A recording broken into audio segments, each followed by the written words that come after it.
I, 36, female, have been divorced for 3 years. My ex-husband Caleb, 36, male, had an affair with my sister Alyssa, 32, female, while we were married, and that ended our relationship. Caleb and I met through friends when we were 25 at a party, and that's when we started dating. We were in a relationship for 3 years, after which he proposed and then we got married. We had been married for about 5 years, after which I finally found out that he had been cheating on me with my sister. Caleb and Alyssa met for the first time when I brought him home for dinner 6 or maybe 7 months into our relationship. By then, we knew that we were serious about each other and decided to introduce each other to our families. I had already met his family. It was just his parents since he had no siblings. I, however, had a pretty big family. I'm the middle child. Our oldest sibling is Chris, 40, male, and he's pretty much the only person I'm speaking to from my family now. The first time that I brought Caleb home for dinner, he got along well with everybody, but most of all with Alyssa. They realized that they had a lot of things in common, like their favorite TV shows, books, and even the kind of cuisine that they enjoyed. And they really bonded over that. I thought it was cute. I had no idea what it would turn out to be in the future. They became really good friends, and I was happy that Caleb was getting along so well with my family.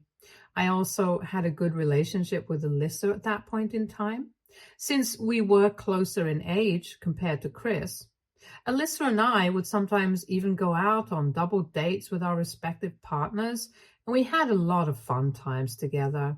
She had a couple of short-lived relationships while Caleb and I were together, so she would bring a different guy on every date, and she would even joke about how she wished Caleb had a sibling so she could just date him instead.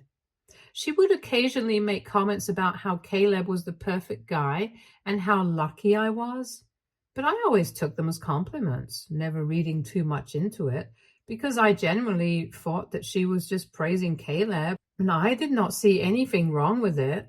I never thought that maybe she was hinting at something because that's how much I trusted and loved her. That it didn't even occur to me that maybe she had a thing for him. When Caleb proposed to me, and then we got married, there was nobody happier than Alyssa.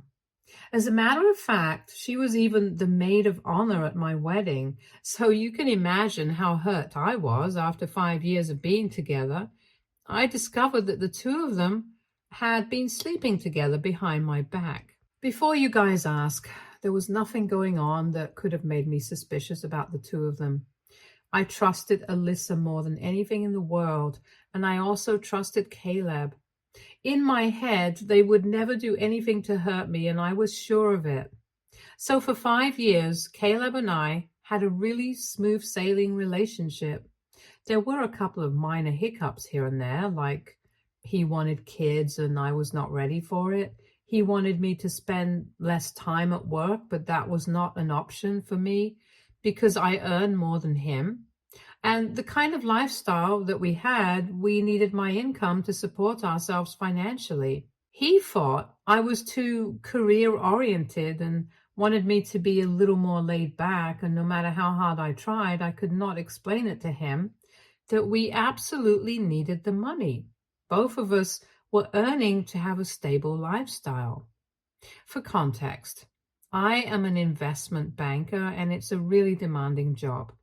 He works in marketing, and he's good at his job, but he's not very dedicated to it, the way that I am.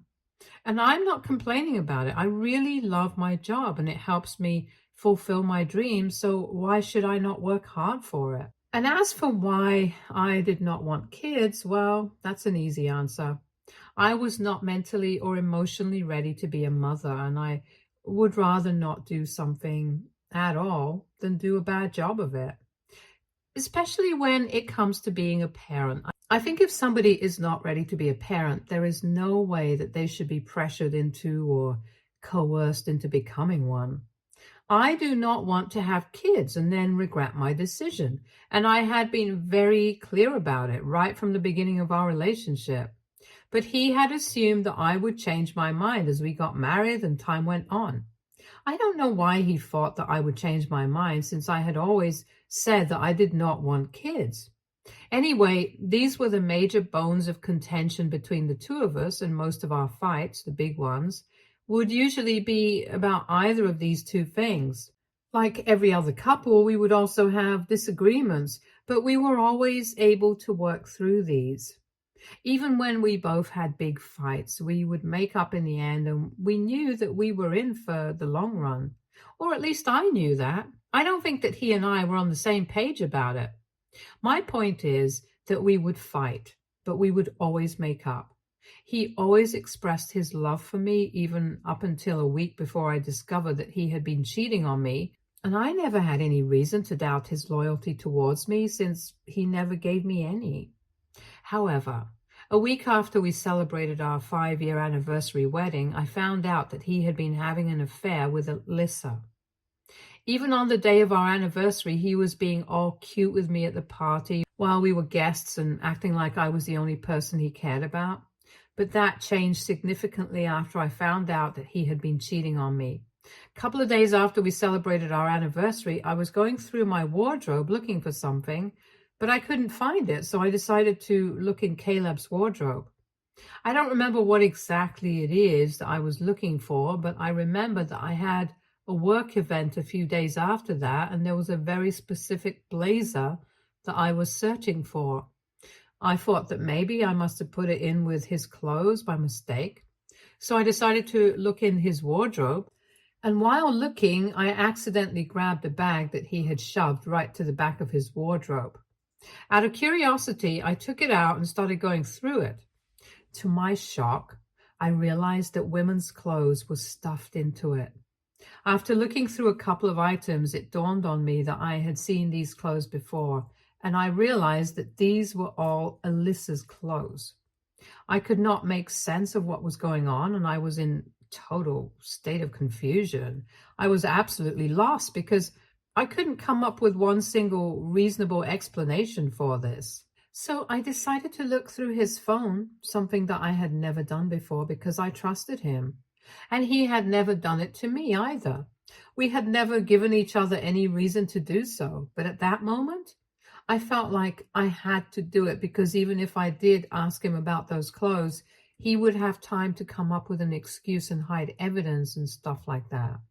So I decided to just go for it. I knew the password to his phone, and I decided to check his DMs, and sure enough, when I opened his chat with Alyssa, it was innocent initially, but when I scrolled up, I noticed that the way that they were speaking to each other, friends don't speak to each other that way. They were flirting with each other, getting intimate by text, and making plans to hook up, which explained all the late nights he was working. I gathered that this affair had probably been going on for a couple of months, and coincidentally, Alyssa had come over for lunch that day. So the two of them were so lucky that I had them in the house at the same time. So I confronted them together. I showed them the text and the bag of clothes that I had found in his wardrobe and demanded an explanation. But instead of apologizing to me or even bothering to deny it, the two of them just said that this was none of my concern and that I had to stay out of their business. I was really taken aback by that response, because obviously this was my business. If my husband was cheating on me with my sister, I think it qualifies as my business. I did not hold back, and I started screaming at both of them that day. But instead of reacting to any of it, they just continued to pretend that this was no big deal. Caleb even had the gall to tell me that since I was not giving him a child, and neither did I bother to spend enough time with him, which was really hypocritical because neither was he willing to compromise on his lavish lifestyle, and I was the one who was supporting it. But anyways, that's the reason he told me that he had to look for other options, and he and Alyssa get along really well. Alyssa said that I should actually be glad that he chose to keep it in the family instead of going elsewhere, since that would have been even more embarrassing for me. They told me that they were not going to stop, and as a matter of fact, now that I found out, they did not see any reason to hide it from me any longer.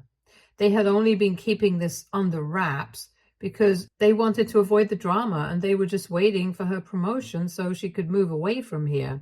And Caleb would then follow. But she was not against the idea of revealing everything now and then and getting this over with. It was really nasty, and I don't even know how I got through it all.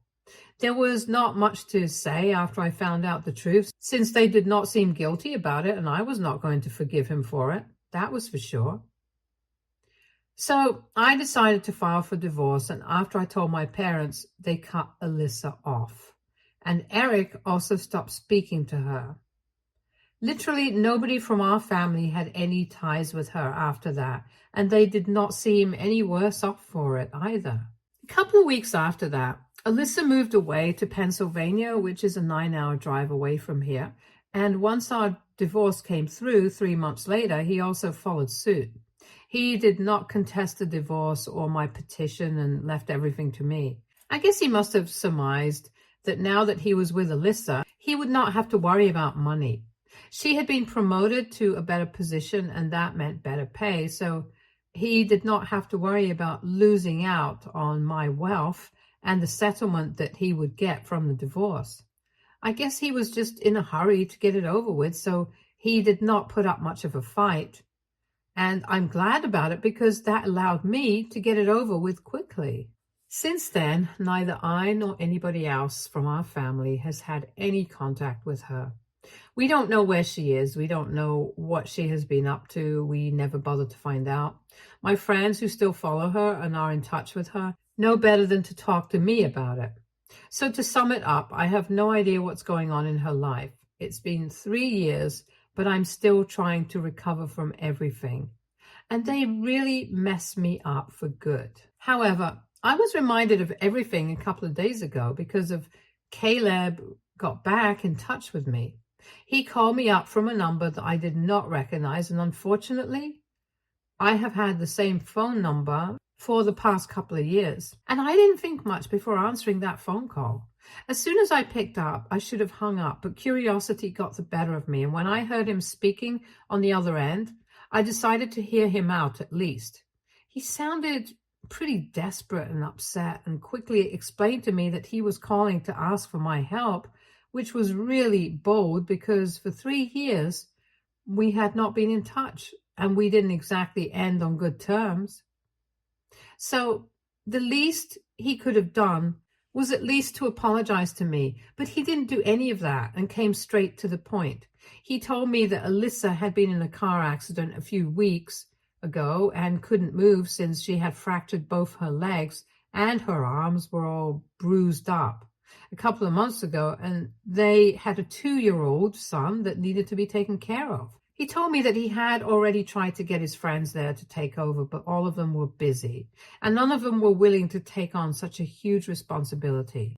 And he couldn't handle everything on his own since he also had to go to work and try to earn more, now that Alyssa was going to be on bed rest for quite some time and couldn't go to work. They had to make sure that Alyssa was taken care of, and handling both a 2-year-old child and Alyssa, who was so severely injured, was not his cup of tea. They had thought about hiring a full-time nurse, but even that was out of their budget since the area that they lived in was quite expensive. So now they were relying on their family to help them out.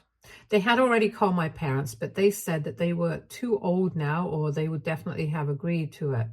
My in-laws were not an option anymore since my father-in-law had passed away just a year ago, and my mother-in-law lives in Canada with her sister, so she won't be able to help even if she wants to.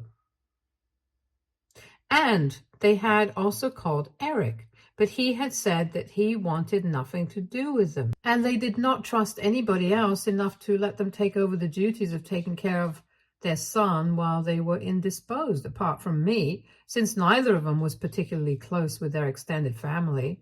So as a last resort, they were literally begging me to help them out. And after years of holding it in, I finally had my moment. After he was done telling me about all of this, I just told him that I couldn't help him because it was not my business, and then I hung up and blocked his number. I didn't even bother to get into the details of it and just left it at that. Eric thinks that I did the right thing, but unfortunately my parents don't quite agree with it. They think that 3 years have passed and now I should be over it, especially since Alyssa is going through something so horrible and I should be there for her.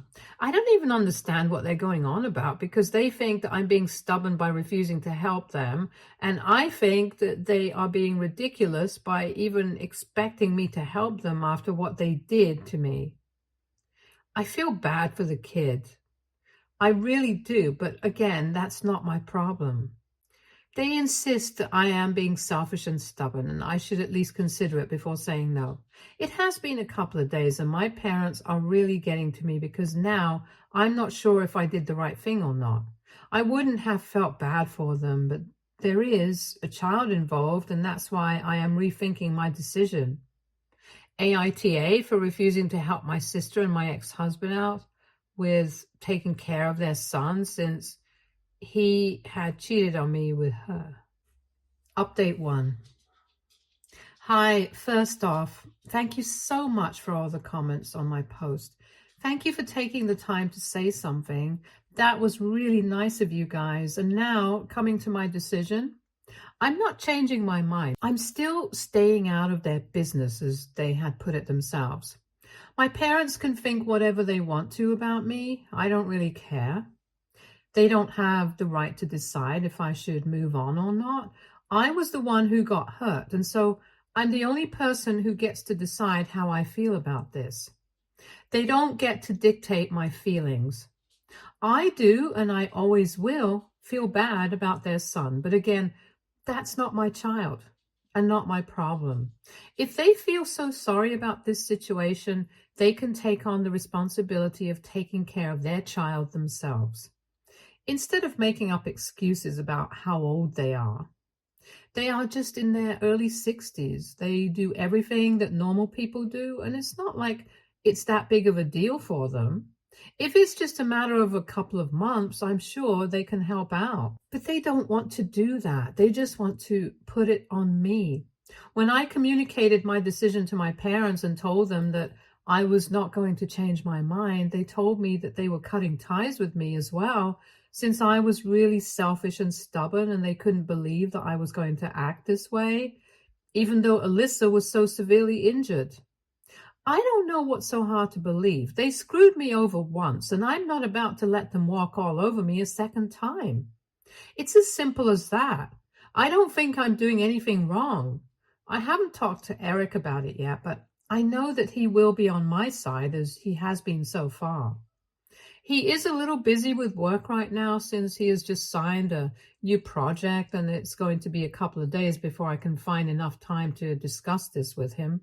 But until then, I am quite comfortable with my decision. I don't know what's going to happen to Alyssa, Caleb, and their son, and I really hope that they do find a solution for the sake of their child, but it's not my problem to worry about. Update 2. Hey, it has now been 1.5 weeks since Caleb tried to get back in touch with me.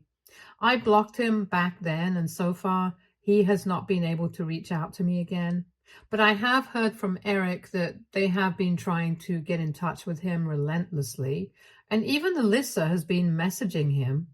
But he has been ignoring all their messages and just leaves them to read.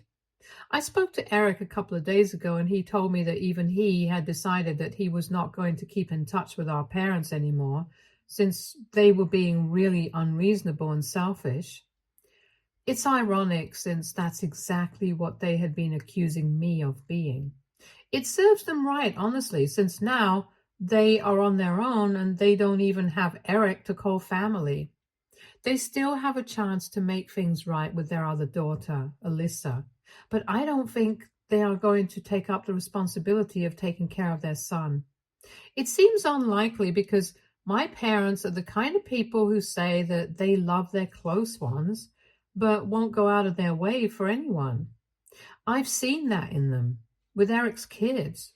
I won't get into it much, but there was an incident a couple of years ago when Eric's eldest son had fractured his wrist after a bad fall at the playground, and he must have been around 4 years old at the time. Eric's business was going through a slump back then, and he had requested our parents to lend him some money so he could get a physiotherapist to improve his son's movement in the wrist after the cast came off, but they flat out refused. Apparently, they had told him that they were getting old and they had to save their retirement as well, so they couldn't just give out money like charity. Eric had been respectful of it and hadn't brought it up again because he did not want to come off as entitled, but I thought that it was kind of selfish of them. So it's not very surprising to me that they are still not helping out with their grandkids. It's just what I had expected. I just hope that they understand when Eric and Alyssa refuse to let them interact with their grandkids in the future, since they have never showed any interest in being helpful. If their kids are not entitled to any help from them, they should also extend the same quote to their kids and not feel entitled to spend any time with their grandkids when they want to. But that's just my opinion. As much as I dislike Alyssa, I hope that things work out for all of them eventually. Update 3. So this is going to be a pretty long update. Almost 2 months have passed since I received news of the accident that had taken place with Alyssa.